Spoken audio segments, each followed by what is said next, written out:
It really is all about perspective. So I'm sitting here on the ground. One, I'm really tired. Two, I'm pruning stuff.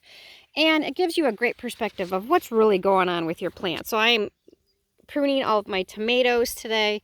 And so what I'm doing is just throwing their leaves, as long as they're not, they don't have a disease on them. I'm just throwing them down to offer mulch for them to cover up the weed suppression and help with the moisture retention too. So that's what I'm doing, giving them all a good haircut wherever there's some suckers and stuff like that. But then it's great things to start to notice the perspective besides my dirty feet.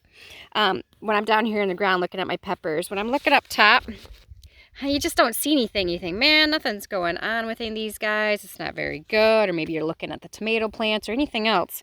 And then if you get down on the ground, again, perspective, you can start to see there's actually some things that are growing, right? There's buds popping on. There's things growing.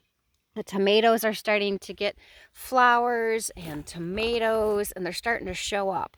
So it's all about perspective. You're not looking top down. You just don't see anything. So get down on the ground. I highly encourage you to get down on the ground.